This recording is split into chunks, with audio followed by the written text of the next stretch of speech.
So first of all, let me tell you how happy I am to answer this question and how proud I am of you for asking it, because so often people forget about this point. And I've never really seen any other creator talking about this. So often as travelers, we censor ourselves, rightfully so. It's our money, it's our vacation time, it's our experience. But an ethical and responsible traveler thinks about our impact on others, specifically the local communities that we interact with. And that's who makes our trips special. The restaurant owners, the tour guides, the security people, the local communities, the people who just live there. That's what makes so many places special. So as a ethical traveler, responsible traveler, you have to take into account your experience with them and their experience with you. And just by asking this question, it puts you heads and tails above so many other travelers. So to answer this question, we have to take a look at some of the main reasons that locals have issues with tourists. And there's really two main ones, and almost everything falls up under these two things. The very first thing is tourist behavior, how we act in these places. And the second thing is how over-tourism, our very presence, impacts them directly and how they generally don't receive a lot of the benefits of tourism. So I'm going to explain the very first one and then kind of break it down a little bit. Your behavior. Stereotypes come from a place, okay? A lot of times they're over-exaggerated, but there's a little bit of truth, like the big, loud, arrogant American. For example, myself, I am very loud. I am very American when I travel. I can't turn that off because it's part of who I am. Now that I've been living in Bangkok for so long, when I get on the BTS, for example, the tone of my voice goes down mainly to zero.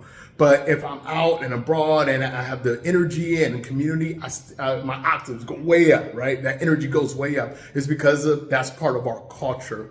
But a lot of places around the world, those things that make us who we are can bother locals. We have to be conscious of that. We have to pay attention to that and say, is my tone of voice coming off as rude?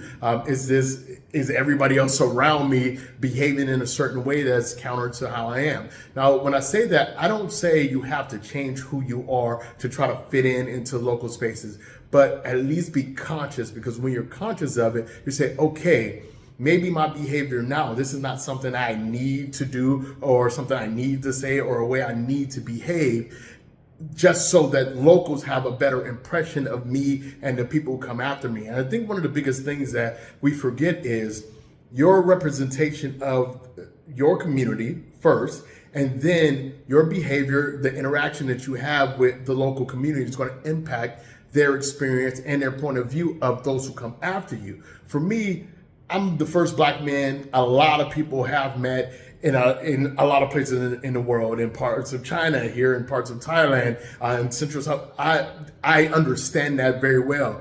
So when I engage with people, I come from a place of trying to learn and understand, and as well as teach people about myself and my community. So when you come from a certain place, you can carry those things with you in terms of your culture, but sometimes you have to adjust those things just to make sure the locals have a better experience with you and your community. Now, the second thing is a bit more difficult. It's finding a way that your tourism dollars goes to local communities and locals directly. Unfortunately, tourism has been taken over by big conglomerates around the world. And it just kind of is what it is. The Expedias of the world aren't going anywhere. The Airbnbs, the Marriotts, and the Hilton.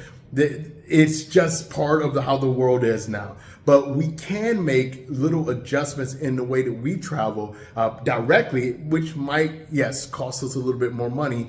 But the experiences, in my opinion, and in my times traveling the world, are significantly better, right? For example, staying in smaller guest houses, staying in single hotels, small luxury hotels, SLH, for example, I'll leave a link below. SLH hotels, or one hotel, one owner group, one community. Hiring local guides directly, going directly to places in Lima, Peru, or here in Chiang Mai, Thailand, or Prague, Czech Republic. Like, you do your research and try to find locally owned tour guides or tour agencies and hire those guides directly. I think some companies do a really good job. Context Travel is a company I've worked with and used for years, and I think they do a phenomenal job not only hiring locals, but ensuring that a lot of the proceeds from those tours goes back into the local community,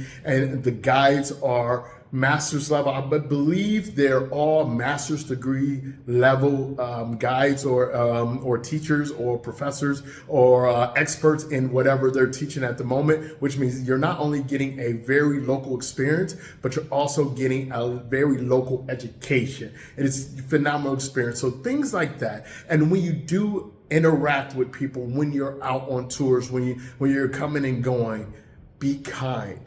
I'm not, and I know a lot of people go the over tip. You tip 50%. You don't have to even do that. Just be a kind person, engage, ask questions. I want to know about the experience of my desk clerk, my concierge, my waiter, my barkeep. That's who I get the best information from. Is, hey, bartender, if you're not coming to your bar, what other bars in town are you going to? Hey, chef, if you're not eating at your restaurant, what other restaurants are you going to? A tour guide, what other tours do you recommend? What other cities do you think I should go to? So that's going to put you significantly higher than a vast majority of tourists who are doing the over tourism, the click things off a box.